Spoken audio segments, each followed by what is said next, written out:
Videos ஓகேவா?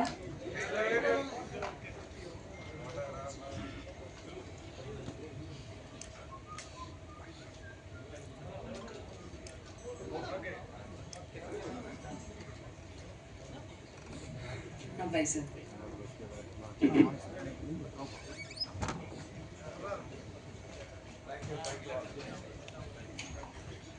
அடுத்ததாக நாம் பேச அழைக்கிறோம் பிசி. நீங்க சொன்னீங்கல்ல, நீங்க சொன்னது நான் அப்புறம் படிக்க முடியாம போயிடும். அது சொல்லிட்டு படிச்சீங்கன்னா இன்னும் அவமானமா விட்டுருங்க. ஓகே, நானே படிச்சுக்கிறேன். அப்புறம் படிக்க முடியாம போயிடும். அது சொல்லிட்டு இப்ப படிச்சீங்கன்னா இன்னும் அவமானமா விட்டுருங்க. ஓகே, நானே படிச்சுக்கிறேன். காதலி திரையில் காளியாவாதி எல்லாருக்கும் ரொம்ப சந்தோஷம். ஒரு நிமிஷம் மேடம், விட்டுருங்க மேடம் ப்ளீஸ். அவர் வேற போயிட்டாரு, எஸ்.ஏ. சுரேஷ் அவர் போயிட்டாரு. சார் வெயிட் பண்ணுங்க சார், அவங்க தப்பா நினைச்சுப்பாங்க சார், நான் ப்ரிப்பேர் பண்ணலன்ட்டு. காதலை திரையில் கேட்கல என்ன சொன்னீங்க? ஓ ஐயோ, அப்படிலாம் இல்லை, எழுதிட்டு வரல நீங்க நினைச்சிடக்கூடாதுல்ல.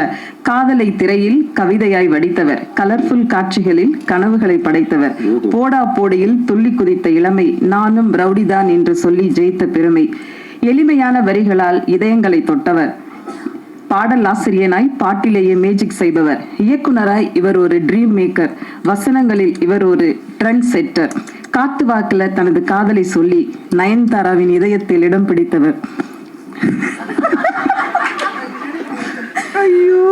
முகத்தில் தெரியும் சில்மிஷ அரட்டை, இவருக்கு உலக உயிர் குழந்தைகள் இரட்டை, தானா சேர மாட்டார், சேர்ந்தால் விடமாட்டார், தமிழ் சினிமாவில் பலரும் பொறாமை கொள்ளும் சின்ன சிரிப்பில் மக்களை சிறைப்பிடித்தவர், காப்பீடு கம்பெனியின் காரணக்கர்த்தா, 2040 காதலை இன்சூரன்ஸ் பண்ண lovable man, director producer Vignesh Sivan அவர்களை பேச அழைக்கிறோம். Thank you so much. நேற்று ஒரு இன்டர்வியூவில் நான் சொல்லியிருந்தேன், இந்த ஒரு ஸ்டேஜில் ஒரு வடிவேல் ஃபைட்டில் வந்து அவர் எப்படி கப்பை வாங்கிட்டு நியாயமாக இந்த கப்பு எனக்கு தான்டா சொந்தம், நான் எவ்வளோ அடி வாங்கியிருக்கேன் பாடுறான்ற மாதிரி இந்த படம் ரிலீஸ் ஆனதே வந்து எனக்கு ஒரு பிளாக் பஸ்டர். இந்த படம் ரிலீஸ் ஆகிடுச்சு, அதுவே எனக்கு வந்து ஒரு பெரிய பிளாக் பஸ்டர் தான், எனக்கு ஒரு ஹிட்டு. ஏன்னா எப்பயுமே கொஞ்சம் கனவு பெருசாக இருந்துச்சுன்னா அது கொஞ்சம் கஷ்டமாக தான் இருக்குது. ஸோ நம்ம நிறைய தடவை என்னென்னா சுற்றி இருக்கிற சூழ்நிலைகள் காரணமாக எது கொஞ்சம் ஈஸியோ எது கொஞ்சம் சுலபமாக நடக்குமோ அப்படின்ற மாதிரி நம்மளே வந்து நம்மளுடைய கம்ஃபர்ட் ஜோன், இப்போ எனக்கு வந்து இப்போ என் வாழ்க்கை வந்து ரொம்ப ஒரு கம்ஃபர்ட் ஜோனில் தான் இருக்குதுன்னு சொல்லலாம் கடவுளுடைய அனுகிரகத்தால். ஆனால் அதே அந்த கம்ஃபர்ட் ஜோனில் எத்தனை படம் வேணாலும் லைஃப்பில் நம்ம பண்ணிகிட்டே போயிட்டே இருக்கலாம். பட் அந்த கம்ஃபர்ட் ஜோனை பிரேக் பண்ணி நான் இருந்த ஒரு சுச்சுவேஷனே வந்துட்டு எனக்கு கொஞ்சம் என் மேலே பெருசாக நம்பிக்கை இல்லாத ஒரு சுச்சுவேஷனில் தான் இருந்துச்சு. அந்த மாதிரி ஒரு சமயத்தில் ஒரு கம்ஃபர்ட் ஜோனில் இருக்கிற ஒரு ப்ராஜெக்டை கை வைக்காமல் எனக்கு வந்து என்னை சேலஞ்ச் பண்ணிக்கக்கூடிய விஷயம், இந்த படத்தில் வந்து ஒரு ஃப்ரேம் கூட என்னால் ஈஸியாக எடுக்க முடியாது. சும்மா கேமரா எடுத்துகிட்டு போனால் ஒரு இடத்துல வச்சோன்னா அது வந்து ஒர்க் அவுட் ஆகாது. அதில் ஏதாவது ஒரு மெனக்கடலாவது இருக்கும், அதில் அட்லீஸ்ட் ஒரு காஸ்டியூமாவது கரெக்டாக இருக்கணும், இல்லை பின்னாடி இருக்கிற விஷயங்கள் கரெக்டாக இருக்கணும், இல்லை அதில் இதுக்கப்புறம் வரப்போகிற அந்த சிஜி கரெக்டாக இருக்கணும், இல்லை அங்கே இருக்கிற ஒரு மேக்கப்பில் ஏதாவது ஒரு விஷயம் கரெக்டாக இருக்கும், இல்லை பேச போகிற டைலாக்ல ஏதாவது ஒரு ஃபியூச்சரிஸ்டிக்கான ஒரு விஷயமா இருக்கணும். இந்த மாதிரி ஏதாவது ஒரு வேலையாச்சும் எக்ஸ்ட்ரா பண்ணணும் அப்படின்ற மாதிரி அப்படி பண்ணால் மட்டும்தான் இந்த படம் கொஞ்சம் கன்வின்சிங்காக இருக்கும். இல்லைனா நம்ம சும்மா சொல்லலாம் 2040 நடக்கிற மாதிரி அப்படின்ட்டு. அப்புறம் இப்போ இந்த ஃபிலிம் ரிலீஸ் ஆச்சு. ரிலீஸ் ஆகும்போது நிறைய நல்ல ரிவ்யூஸ், நிறைய பாசிட்டிவான ஃபீட்பேக்ஸ், நிறைய பாராட்டுகள் அதெல்லாம் இருக்கிற அதே சமயத்தில் சில பேருக்கு வந்து இந்த ஃபிலிம் வந்து கொஞ்சம் ஸ்லோவாக இருக்குது, கொஞ்சம் லேக்காக இருக்குது, இந்த மாதிரி சில விஷயங்களுமே வந்து நான் பார்க்க தான் செய்கிறேன். ஸோ எப்பயுமே இந்த மாதிரி ஒரு ஹை கான்செப்ட், ஒரு ஏதாவது ஒரு கொஞ்சம் ஒரு ரெகுலராக நம்ம அந்த ஒரு அரைச்சமாவை அரைக்காமல் ஏதாவது ஒரு புதுசாக ஒரு விஷயம் சொல்லணும்னா அதற்கான, இப்போ ஒரு ஃப்ளைட்டில் நம்ம ஏறுறோம்னா முதல்ல வந்து அந்த சீட் பெல்ட்டை போடுங்க, இந்த இதை பண்ணுங்க, அதெல்லாம் சொல்லும்போது கொஞ்சம் அந்த இடத்துல ஒரு தொய்வடைய தான் செய்யும். பட் அந்த ரூல்ஸ் எல்லாம் தெரிஞ்சதுனா தான் அதுக்கப்புறம் இருக்கக்கூடிய விஷயங்கள் இருக்கும். ஸோ படத்தில் சில இடங்களில் சில காட்சிகளில் வந்துட்டு கொஞ்சம் மெதுவாகவோ இல்லை கொஞ்சம் புரிய வைக்கிறதுக்காக, ஏன்னா ஒரு திரைப்படம்ன்றது ஒரு வெறும் ஒரு கொஞ்சம் பேர் மட்டும் பார்க்கக்கூடிய விஷயம் இல்லை, அது எல்லா ஏஜ் குரூப்ஸ் எல்லா விதமான மக்களுமே வந்து பார்ப்பாங்க. அப்போ அவங்க எல்லாருக்குமே வந்து அந்த விஷயத்தை நம்ம எப்படி கடத்துறோம் அப்படின்றதுக்காக எல்லாத்து மேலேயுமே நம்ம வந்து கொஞ்சம் டீட்டெயில் பண்ண வேண்டிய ஒரு கட்டாயம் இருக்கு. ஸோ அப்படி இருக்கும்போது ஓவராலாக அந்த ஒரு ஃபில்மை நம்ம பேஸ் பண்ற விதமாகட்டும், சில விஷயங்களை நம்ம சொல்ற விதமாகட்டும், அதுக்கெல்லாம் வந்து நம்ம கொஞ்சம் கொஞ்சம் எடுத்துப்போம். ஸோ அதை வந்து நான் ஒரு கன்ஸ்ட்ரக்டிவ் கிரிட்டிசிசமா எடுத்திருக்கேன். அண்ட் அதை பார்க்கும்போது எனக்கும் சில விஷயங்கள் வந்து புரிஞ்சுது. பட் ஹேவிங் செட் இதில் இவ்வளோ விஷயங்கள் இருந்தாலும் தியேட்டரில் போய் இந்த படத்தை பார்க்கும்போது நான் நினச்சது வந்து ஒரு காதல் கதை. ஆனால் பொதுவாகவே எப்பயுமே காதல் படங்கள்னா அது ஒரு மாதிரி ஒரு தன்மையிலேயே போயிட்டே இருக்கும். பட் படம் ஃபினிஷ் ஆகும்போது வந்து அது எப்பயுமே ஒரு மெலோ ட்ராமாவா, ஒன்று ஹீரோயின் வந்து இதில் ஏர்போர்ட் போயிடுவாங்க, இல்லை ட்ரெயினில் ஏற போயிடுவாங்க, இல்லைனா ஏதாவது ஒரு சேஸு, இந்த மாதிரி ஒரு ரெகுலர் ஏரியாஸில் இல்லாமல் அதை வந்து ஒரு கமர்ஷியல் ஹீரோ வில்லன் ஃபில்முக்கு இருக்கக்கூடிய சில ஹை பாயிண்ட்ஸ் ஏதாவது ஒன்று கிரியேட் பண்ண முடியுமா அப்படின்ற ஒரு எக்ஸ்பெரிமெண்ட் ட்ரை பண்ணி தான் இந்த படத்தில் வந்து அதை வந்து முயற்சி செஞ்சோம். இப்போ அது கடைசியில் தியேட்டரில் வரும்போது அந்த இடத்துல கிளாப்ஸோ அந்த இடத்துல வந்து ஒரு அப்ரிசியேஷன் வரும்போது பார்க்கறதுக்கு ரொம்ப நிறைவாகவும் சந்தோஷமாகவும், ஒரு ரைட்டராக நம்ம ஏதோ ஒரு விஷயம் ட்ரை பண்ணோம். அந்த ட்ரை பண்ணது ஒரு 1000 பேர் இருக்கக்கூடிய தியேட்டரில் அட்லீஸ்ட் ஒரு ஒரு ஒரு குறிப்பிட்ட நம்பர் ஆஃப் பீப்புளுக்காச்சும் அது வந்து ஒர்க் ஆகுது அப்படின்றது நினைக்கும் போது நம்மளுடைய வேலை மேலே நமக்கு இருக்கிற ஒரு நம்பிக்கை இன்னும் அதிகரிக்குது. அதுக்கு வந்து மிகப்பெரிய நன்றி டு த ஆடியன்ஸ். அப்புறம் இந்த படத்தை எடுக்கிறதுக்கு எனக்கு என்னுடைய ஃபர்ஸ்ட் பவர் இந்த ஃபில்மை நான் பண்ணக்கூடிய இந்த படம் நடக்கிறதுக்கு காரணமாக இருந்தது பிரதீப்னால தான் இந்த படம் நடந்துச்சு. இல்லைன்னா இந்த படம் நடக்க சான்ஸே கிடையாது. ஏன்னா இந்த படம் பிகினிங்லேருந்தே பட்ஜெட் தான் வந்து இஷ்யூ. இன்னைக்கு நம்ம சினிமாவில் பார்க்குறோம், எவ்ரிடே ஏதாவது ஒரு படம் ட்ராப் ஆகுது, ஏதாவது ஒரு படத்தில் இயக்குநர்கள் மாறிடுறாங்க. இன்னைக்கு வந்து டிரெக்டர்ஸோட சுச்சுவேஷன் வந்து ரொம்ப கவலைக்கிடமாக இருக்குன்னு சொல்லலாம். பேர் சொல்ல இது பண்ணல, ஓகே பேர் சொல்லணுன்னாலும் நான் சொல்லலாம். இப்போ ஒரு அவ்வளோ பெரிய ஒரு படம் வந்து ஆன்லைனில் வந்து லீக் ஆயிருக்கு. இதோடைய மொத்த வழியை, அதாவது எல்லாரோட வழியை விடையும் அந்த இயக்குனரோட வழி தான் அந்த இடத்துல வந்து ரொம்ப அதிகமாக இருக்கும். இந்த இடத்துல நான் வந்து ஹெச் வினோத் என்னோட ஃப்ரெண்டுக்கு வந்து என்னுடைய வருத்தத்தை நான் தெரிவிச்சுக்கிறேன். ஏன்னா இது வந்து ஒரு மரணம் அளவுக்கு ஒரு வலிக்கக்கூடிய ஒரு விஷயம். அது ஒரு டைரக்டரால் மட்டும்தான் அது வந்து ஃபீல் பண்ண முடியும். ஏன்னா ஒரு நாளும் ஒரு ஷார்ட்டும் எடுக்கும்போது அந்த டைரக்டர் வந்து அது எவ்வளோ கஷ்டப்பட்டு அதில் எவ்வளோ கனவுகளோடு அது எடுப்பாங்க அப்படின்றது ஆஸ் அ டைரக்டராக எனக்கு வந்து தெரியும். இங்கே இருக்கக்கூடிய எல்லாருக்குமே அது வந்து தெரியும். பட் அங்கேருந்து அது நம்ம நினச்ச மாதிரி ஒன்று வராமல் அது இந்த மாதிரி போகும்போது ரொம்பவே கஷ்டமாயிடுது அது. ஸோ அதே மாதிரி இப்போ என்னாலையும் வந்து என் படத்தை நான் நினச்ச மாதிரி எடுக்க முடியாதோன்னு அந்த அந்த அந்த பெயின்லேயே போய் கடைசியில் என்னால் முடிஞ்ச வரைக்கும் நான் அந்த படத்தை நான் நினச்ச மாதிரி வந்து எடுத்து அதை வந்து அப்புறமேட்டு ரிலீஸ் ஆகிறதுக்கும் பிரதீப் சார் சொன்ன மாதிரி அவ்வளோ டேட்ஸ் மாறி வந்ததுக்கு ஏகப்பட்ட காரணங்கள் இருந்துச்சு. எங்களால் நிறைய விஷுவல் எஃபெக்ட்ஸு அவ்வளோ விஷயம் எதுவுமே கொஞ்சம் காம்ப்ரமைஸ் பண்ணி பண்ணுறதுக்கும் மனசு வரல. கொஞ்சம் இது இப்படி பண்ணிக்கலாம் அப்படின்னா கண்டிப்பாக மாற்றிருக்க முடியும். பட் ஆனால் அது மாதிரி ஏன்னா இந்த படத்தை என்னால் ஒரு தடவை தான் எடுக்க முடியும். அந்த ஒரு தடவை அதை எனக்கு நான் நினச்ச மாதிரி எடுத்துட்டா எனக்கு சந்தோஷம். அதுக்கு இவ்வளோ பேர் வந்து எனக்கு ஹெல்ப் பண்ணாங்க. ஷூட் வந்து ரொம்ப மாறி நடக்கும். பட் எப்போ வந்தாலுமே அவருடைய 100% எப்பயுமே கொடுக்குற ஒரு ஹீரோ எனக்கு கிடைச்சது வந்து எனக்கு ரொம்ப சந்தோஷம். டைமில் வந்து அவர் ரொம்ப ஷார்ப்பு. அதில் இன்றைக்கும் என் மேலே கொஞ்சம் டென்ஷன் ஆகிட்டாரு. 12:30 to 2:30 லஞ்ச் பிரதர், 2:30க்கு ப்ரெஸ் மீட் சொன்னேன். அவர்கிட்ட என்ன பிரச்சனைனா நம்ம 12:30 சொன்னோன்னா 12:29க்கு வந்துடுறாரு. வழக்கம் போல் நான் ஒரு 1 hour அப்படியே வந்துட்டேன். அதில் வந்து sorry bro, please don't mistake me. இதே மாதிரி எங்களோட ஷூட்டிங்லேயும் எவ்ரி டே வந்து அந்த சொன்ன டைமுக்கு வரதாகட்டும். ஆனால் அதே மாதிரி ஒரு ஷார்ட்டோடைய 100% அவர் ஒரு டிரெக்டர் தான். என்கிட்ட சொல்லலாம், ப்ரோ இது ஓகே ப்ரோ, இது இங்கேருந்து வைட் க்ளோஸ் கட் பண்ணிக்கோங்க அப்படின்னு ஈஸியாக சொல்லிட்டு போயிடலாம். நானே ஏதாவது சின்ன ஆட்லாம் ஏதாவது நடிக்கிறதுக்கு போவேன் கை செலவுக்கு. அப்போ வந்து அவங்க ஏதாவது ஒன்று சொல்லுவாங்க. அப்போ நான் சொல்லும்போது ப்ரோ ஓகே ப்ரோ இது இவ்வளோ தானே கட் பண்ணுவீங்க அப்படின்னு நான் சொல்லிட்டு நான் எஸ்கேப் ஆகிடுவேன்.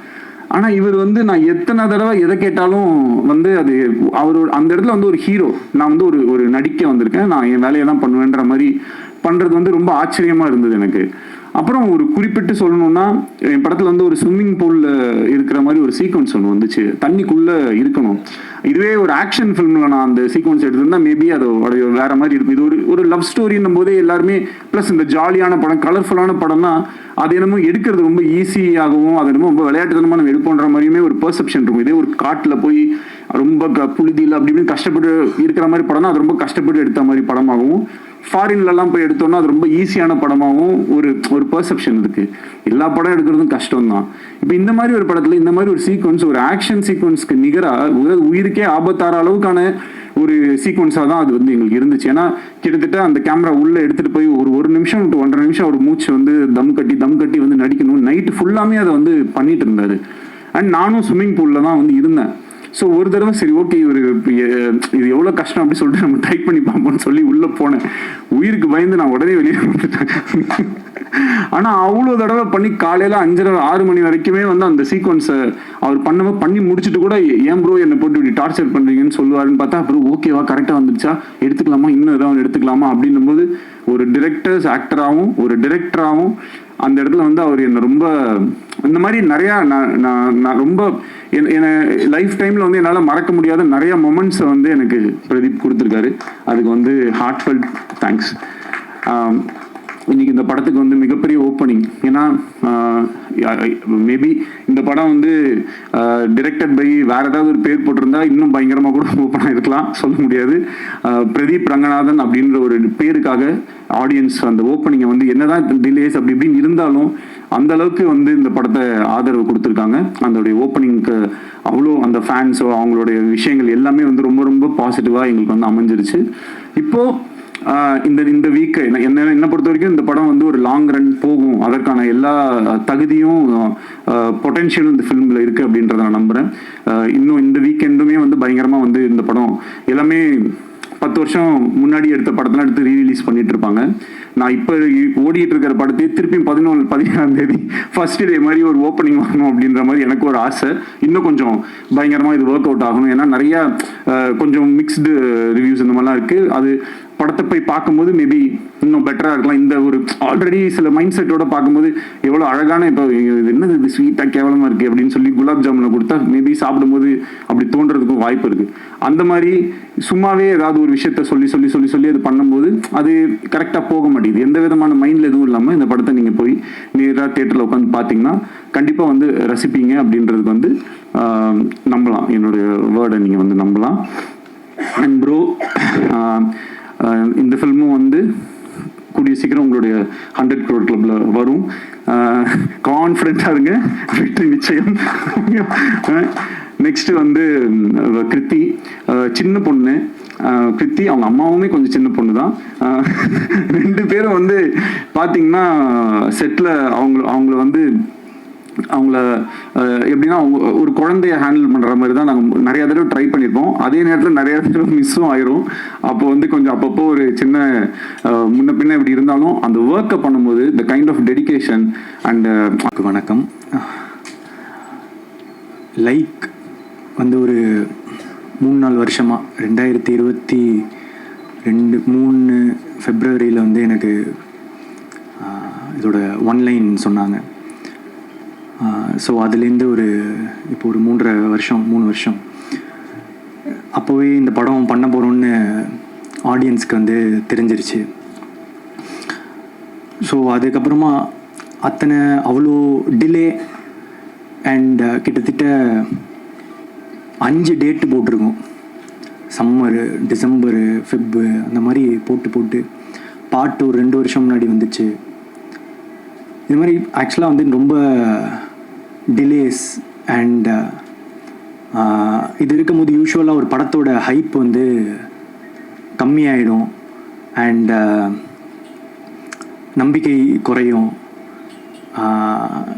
இது எல்லாமே இந்த டீமுக்கும் அஃபெக்ட் பண்ணும். ஜென்ரலாக எந்த படம் வந்து அந்த டிலேஸ்குள்ளே போனாலும் அந்த மாதிரி தான் ஆக்சுவலாக வந்து எனக்குமே வந்து ஐயோ இது இவ்வளோ டிலே ஆகுது, எப்படி ஓப்பன் ஆகும், எப்படி இதை ரிசீவ் பண்ணுவாங்க அப்படின்றது இருந்துகிட்டே இருந்துச்சு. ஆனால் இது ஓப்பன் ஆன விதம் எல்லாருக்குமே ரொம்ப சர்ப்ரைசிங்காக இருந்துச்சு. ரொம்ப பெருசாக ஓப்பன் ஆச்சு. நிறைய லவ் கிடைச்சதுக்கு நான் இந்த லவ் வந்து எக்ஸ்பெக்ட் பண்ணல. ரொம்ப சந்தோஷமாக இருக்குங்க. இத்தனை இந்த தடங்கல்கள் இதெல்லாம் தாண்டியும் திடீர்னு இந்த ஓப்பனிங் வந்து பார்க்கும்போது மக்களுக்கு உங்கள் அன்புக்கு மிகப்பெரிய நன்றி. Thank you so much. அண்ட் என்னோட காஸ்ட் அண்ட் க்ரூ, என்னோட டிரெக்டர், என்னோட ப்ரொடியூசர்ஸ்க்கு என்னோட நன்றி. முக்கியமாக நான் வந்து ஒரு 3 பேருக்கு டெக்னீஷியன்ஸில் இங்கே நன்றி சொல்லணுன்னு விருப்பப்படுறேன். மெயினாக cameraman Ravivarman sir, and editor Pradeep Raghav,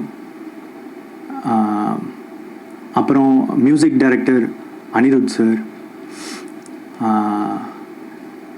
இவங்க 3 பேர் இல்லைன்னா இந்த படத்தோட ப்ராசஸும் ரொம்ப ரொம்ப கடினமாக இருந்திருக்கும்.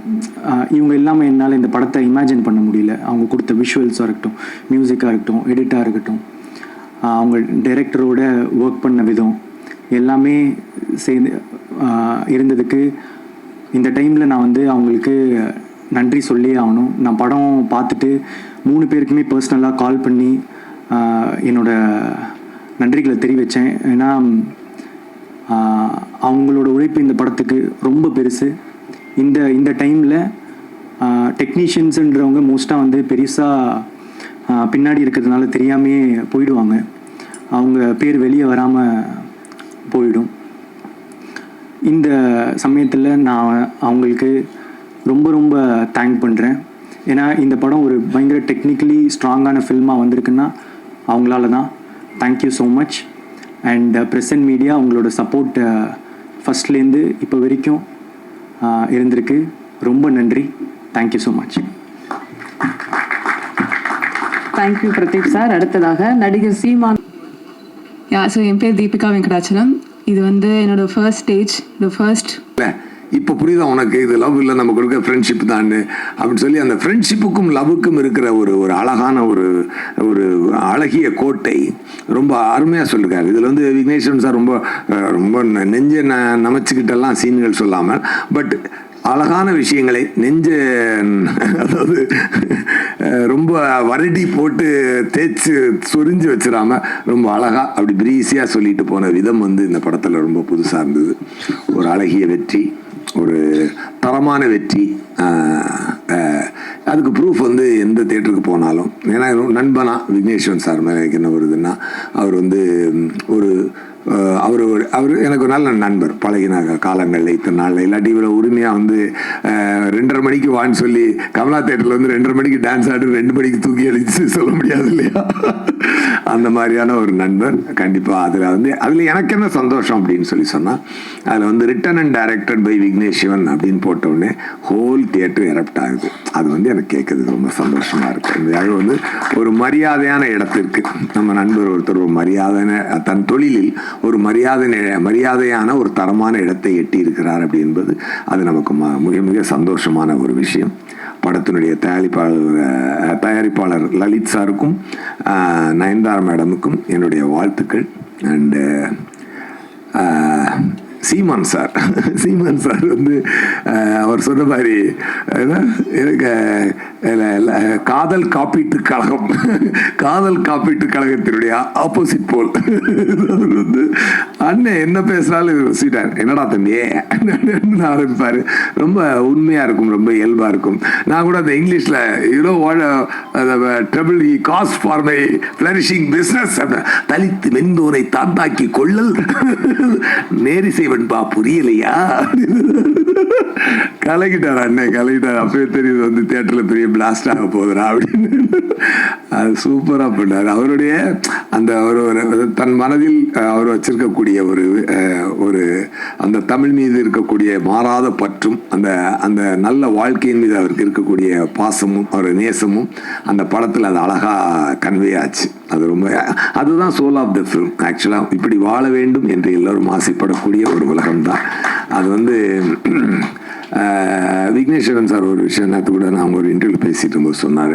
அந்த மாதிரி அந்த சொல்கிறது நிறைய என்ன டிலே இருந்தது, பிரச்சனை, அதெல்லாம் தாண்டி படம் வரும்போது when it's actually appreciated for the quality, உண்மையாகவே ரொம்ப சந்தோஷமாக இருக்குது being part of this project. எல்ஐகே எனக்கு ரொம்ப இம்பார்ட்டண்ட்டான ஒரு ஃபில்ம். இது வரைக்கும் பண்ணதை விட ஒரு கொஞ்சம் டிஃப்ரெண்ட்டான ஒரு கேரக்டர் பண்ணியிருக்கேன், கல்கி. அண்ட்